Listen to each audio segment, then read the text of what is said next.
జడకుప్పెలు. ఈ కథను రచించిన వారు బలభద్రపాత్రుని రమణి గారు. ఈ కథ ఆంధ్రజ్యోతి వారపత్రికలో 95 జూన్లో ప్రచురితమైంది. కలకలనాడు వాలు జడకై జగమెంత తపస్సనర్చెనో, చెలియ భుజాన వ్రాలి కుచసీమ నటించుచు ఏటి దాటుతో తొడ మనువంపులో బడి తూలుచు. అద్భుతమైన రసమేదో ఆయన గొంతులో నుండి ప్రవహిస్తుండగా చదువుతున్న పద్యం ఆపి కళ్ళు అరమోడ్చి అచ్చం మన హేమసుందరి వాలుజడలా అన్నమాట అన్నారు సీతారామశాస్త్రి మాస్టారు. ఆ మాటకి కిలకిల నవ్వింది హేమ. పాఠం వింటున్న పిల్లలందరూ తలల్ని తిప్పి హేమని చూశారు.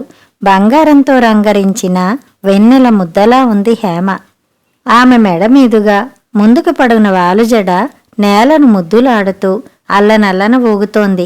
కృష్ణానది తుళ్ళింతల్ని కళ్ళింతలుగా చేసుకుని చూసినట్టు చూస్తున్న మాస్టారితో, చాలు చాలు, దిష్టి తగిలిన పిల్లకి ఇంక ఇంటికి వెళ్ళి అమ్మతో ఇంత ఉప్పు దిగదుడిచి పొయ్యమని చెప్పమ్మా అంటూ వచ్చింది మాస్టారి భార్య మంగతాయారు. మాస్టారు గారు కూడా నవ్వేశారు. అందరూ ఇళ్లకు వెళ్ళడానికి లేచి నిలబడ్డారు. నేను కూడా లేచి నిలబడి అక్కవైపు చూశాను. సుతారంగా జడను వెనక్కి వేసుకుంటూ వయ్యారంగా లేచి నిలబడింది హేమక్క. నేను హేమక్క జడవైపు ఈర్ష్యగా చూశాను. గోపాలం బావ హేమక్క పుస్తకాల సంచి అందుకుని భక్తిగా వెనక నడుస్తున్నాడు. హేమక్క చకచకా నడుస్తూ ఉంటే నాగస్వరానికి ఆడే పాములా మెలితిరుగుతూ ఆ నల్లని జడ నా కళ్ళని చీకటి చేసింది. హేమక్క వెనకాల నడవడం అంత బుద్ధి తక్కువ పని ఇంకోటి లేదనిపించింది. అమ్మో, ఎన్ని సంపెంగ పూలో, నాకు కొన్ని ఇయ్యవు ఆశగా అడిగాను గోపాలం బావని. గోపాలం వెంటనే వెనక్కి పెట్టేసుకుని ఇవన్నీ హేమకే అన్నాడు. నాకు ఉడుకుమొత్తనం ముంచుకు వచ్చేసింది. అన్నీ దానికేనా? కళ్ళ నిండా నీళ్లు వచ్చేస్తుండగా అడిగాను. బావ ఏమనుకున్నాడో గానీ, సరే ఒకటి తీసుకో అంటూ ఇచ్చాడు. ఒకటేనా? ఇంకా ఉక్రోషంగా అడిగాను. నీ ఎలక తోక్క చాలే అన్నవ్వేడు గోపాలం. నాది ఎలక తోక? అయితే హేమది బర్రె తోక. చీచి, ఎంత అసహ్యంగా ఊగుతోందో బర్రె తోకలా అంటూ ఏడుస్తూ అమ్మ దగ్గరికి పరిగెత్తాను. అమ్మతో బామ్మ అంటోంది, అన్ని సొమ్ములు కరిగిపోయాయి, కానీ జడకుప్పెలు మాత్రం ప్రాణంగా దాచుకున్నాను. హేమకి ఇవి పెట్టి జడ వెయ్యి, ఆదివారం. మిలమిలా మెరిసిపోతున్న ఆ కుప్పెల్ని చూడగానే నాకు అప్పుడెప్పుడో చూసిన చార్మినార్ బురుజులు గుర్తొచ్చాయి. ఎంత బావున్నాయో. అమ్మా, ఇవి పెట్టి నాకొకసారి జడ వెయ్యమ్మా అంటూ నా ఏడుపు మర్చిపోయి అడిగాను. ఉష్, గొడవ చెయ్యకు, ఇవి హేమక్కకి, తర్వాత నీకే ఇస్తుందిలే అంటూ అమ్మ లేచి బీరువాలో దాచడానికి వెళ్ళిపోయింది. తరువాత తరువాత తరువాత అన్నీ తర్వాతే. హేమక్క తర్వాత పుట్టడం వల్లే అసలు ఇవన్నీను. చీచి, అసలు లోకంలో ఎప్పుడూ తర్వాత పుట్టకూడదు అనిపించింది. ఈ సంగతి నాన్నగారికి చెప్పి పేచీ పెట్టడానికి ఆయన దగ్గరికి పరుగు పెట్టాను. నాన్నగారు పడక్కుర్చీలో కూర్చుని గంభీరంగా చుట్ట కాలుస్తున్నారు. అత్తయ్య మామయ్య కూడా అక్కడే ఉన్నారు. అత్తయ్య ఎందుకో కళ్ళు తుడుచుకుంటూ, చిన్నప్పటి నుంచి అనుకున్న సంబంధం, వాడెన్నో ఆశలు పెట్టుకున్నాడు. చదువంటే అబ్బలేదు, కానీ నలుగురు పని ఒక్కడి చెయ్యగలడు. మేనరికం కాదంటే రేపు నలుగురిలో తల ఎత్తుకుని తిరగగలమా మేము అంటోంది. నాన్న లేచి కూర్చుంటూ, పిచ్చి మొద్దు, పెద్దదానికి కుదరదంటున్నాను, కానీ మేనరికం ఇవ్వననడం లేదే. తర్వాత ఇంకో పిల్ల ఎదిగి వస్తోందిగా, దాన్ని చేసుకో గోపాలానికి అన్నాడు. కానీ వాడు హేమని అనే అత్తయ్య ఏదో చెప్పబోతుంటే, బొడ్డూడని వెధవ, వాడికిష్టం ఏమిటి? చిన్నప్పటి నుండి పెద్దవాళ్ళు నీ పెళ్ళామని నేర్పి పెట్టారు కాబట్టి ప్రాణంగా చూసుకుంటున్నాడు. రేపటి నుండి రమ చుట్టూ తిరుగుతాడు చూడు అంటూ గలగలా నవ్వేశారు.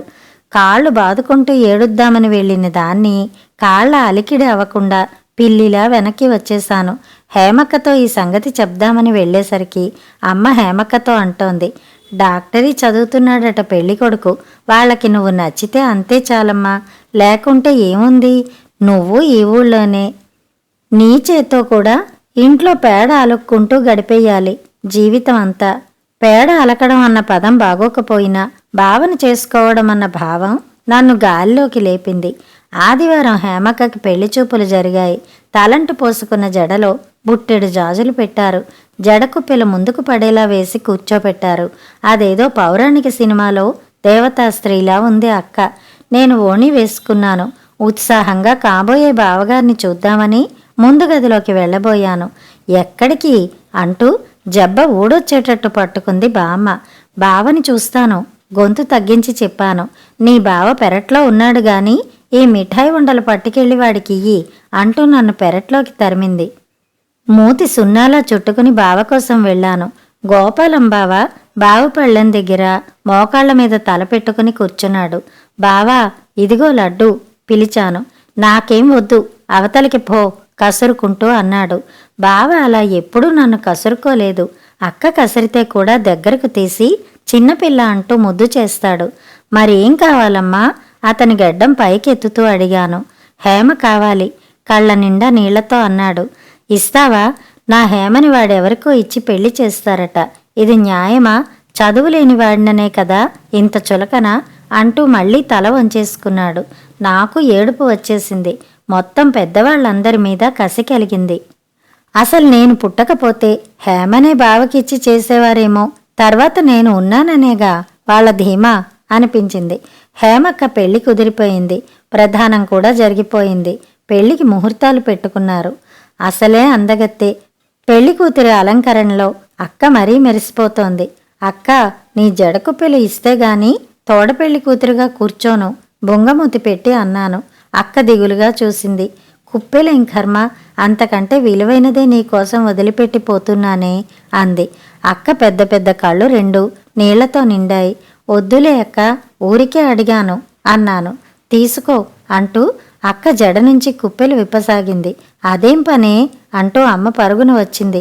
మీ అత్తవారు ఏమనుకుంటారు? 10 కాసుల బంగారం పెడతామని చెప్పి మాట తప్పామని మా మీద నింద వెయ్యరు? దానికి కావాలంటే తర్వాత పంపిద్దుగాన్లే అంది. అక్క పెళ్ళి అయిపోయింది. బావగారి చదువు అయ్యేదాకా ఇక్కడే ఉండమని అక్కని వదిలి బావగారు వెళ్ళిపోయారు. గోపాలం బావ మా ఇంటికే రావడం మానేశాడు. వచ్చినా అక్క ఎదురుపడితే పలకరించకుండా తప్పించుకుని తిరిగేవాడు. కాని క్రమం తప్పకుండా వాళ్ళింటి నుండి సంపెంగలు సన్నజాజులు పొట్లం కట్టి పంపేవాడు. అక్క జడ సంపెంగల్లో బావ ఆత్మీయత కనపడేది నాకు. నేను కాలేజీలో చేరాను. గోపాలం బావ చేతికి వచ్చాక వాళ్ళ పొలంలో బంగారం పండుతోందని అందరూ చెప్పుకుంటున్నారు. బావగారి చదువు పూర్తయింది. అక్కని బోలెడు సారెతో అత్తవారింటికి పంపారు. చిన్నప్పటి నుండి ఆడపిల్లని ఆడించే ఆట అత్తారింటికి దారేదంటే అని కితకితలు పెట్టి బలవంతంగా నవ్విస్తారు. పెద్దయ్యాక నిజంగా వెళ్లేటప్పుడు ఏడవక తప్పదని తెలుసు కాబట్టేమో పండక్కి అక్కని తీసుకురావడానికి నాన్నగారితో కలిసి ఆ ఊరు వెళ్ళిన నేను అక్కని చూసి నోట మాట రాక ఉండిపోయాను. అక్క కళ్ళల్లో మెరుపు లేదు. బుగ్గలు లోపలికి పోయాయి. ముఖ్యంగా వాలుజడ స్థానంలో కొప్పు పెట్టింది. సరైన సంరక్షణ లేని ఆమె కురులు రెల్లు తుప్పల్ని జ్ఞప్తికి తెచ్చాయి. బావగారు పట్నంలో ప్రాక్టీస్ పెట్టారట. అక్కని తల్లి దగ్గరే ఉంచారట. వారానికి 1 రోజు వస్తారట. అక్కకి రోజు అడివంత పెరడు పాచి చేయడం, ఇల్లు పేడతో అలకడం, పిడకలు చెయ్యడంతోటే సరిపోతుందట. దానిలో ఉత్సాహం లేదు, నవ్వులో జీవం లేదు. కీ ఇస్తే నడిచే బొమ్మలా తిరుగుతోంది. అక్క జడవిప్పి దువ్వుతుంటే తెగి రాలిపోతున్న దాని వెంట్రుకల్ని చూస్తే నాకేడుపొచ్చింది. చాలు అలంకరణలు, పని చూసుకో అంటూ అత్తగారి అదిలింపులు, ఆడబిడ్డల హేళన నవ్వులు నా దృష్టిని దాటిపోలేదు. అక్కని పండక్కి మాతో పంపలేదు. నా పెళ్లి ముహూర్తాలు పెట్టుకుంటున్నారని నాన్నగారు వెళ్ళి ప్రాధేయపడితే 1 పూట కోసం పంపారు అక్కని. అక్క చాలా చిక్కిపోయింది. అత్తవారింట్లోని ఆచారాలు సాంప్రదాయాలు చెప్పి విరక్తిగా నవ్వింది. ఇంక వీటితో నాకు పనిలేదు అంటూ కొంగు మూట విప్పి కుప్పెలు తీసింది. జడ కుప్పెలతో వాలుజడ వేసుకుంటే ఎందుకీ భోగం వేషాలంటారు? కనీసం వీధి ముఖం చూసి అన్నాళ్లయిందో ఇవి ఇక నుంచి నీవే అంటూ నా చేతిలో బలవంతంగా పెట్టింది. ఆ రాత్రికే తిరిగి వాళ్ళ ఊరు వెళ్ళిపోయింది. జడకుప్పెలు నా తడి కనురెప్పల్ని ఓదార్చాయి. వేసవిలో నా పెళ్లి తారీఖు నిర్ణయించారు. నా పెళ్లికి అక్క 4 రోజుల ముందర వస్తుందని ఆశగా ఎదురు చూస్తున్న మాకు పిడుగుపాటిలాంటి కబురొచ్చింది. బావగారు యాక్సిడెంట్లో చనిపోయారట. అమ్మా నాన్న కుప్పకూలిపోయారు. నేను గోపాలం బావని పట్టుకుని భోరుమని ఏడ్చేశాను. అది కుప్పెలతో పాటు ఇవన్నీ నాకెందుకని సౌభాగ్యాన్ని కూడా వదిలేసిందా బావా? దాన్ని వితంతువుగా మనం చూడగలమా అని ఏడ్చాను. 10వ రోజు రేపనగా అమ్మ బావిలో దూకబోయింది. గోపాలం బావ సమయానికి రాబట్టి సరిపోయింది. వాళ్ళు మూర్ఖులు, ఛాందసులురా గోపాలం. దానికి కేశఖండనం చేయిస్తారట. దాన్ని అలా చూసి భరించగలమా అంటూ అమ్మ తల బాదుకుంది. ఆ వార్త విని నేను మాన్పడిపోయాను. నాన్నగారు మా లోకంలోనే లేరు. ఆ రాత్రి గోపాలం బావ పొగిలి పొగిలి ఏడవడం చూశాను. అక్క పెళ్లి చూపుల రోజు కూడా ఏడ్చాడు. కానీ ఏమీ చెయ్యలేకపోయాడు పాపం. బావా పిలిచాను. కళ్ళు తుడుచుకుంటూ చూశాడు. ఇవిగో అక్కకివిచ్చిరా అంటూ కుప్పెలు అందించాను. బావ నా వైపు ఆశ్చర్యంగా చూశాడు. అదెప్పుడు ఇక నుంచి వాలుజడకి ఒక అంచున నువ్విచ్చిన సంపెంగలు, చివరి అంచున నేనిచ్చిన జడకుప్పెలు పెట్టుకోవాలి.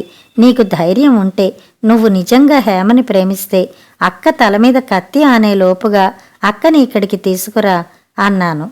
బావ కుప్పెలు అందుకున్నాడు. కథ సమాప్తం.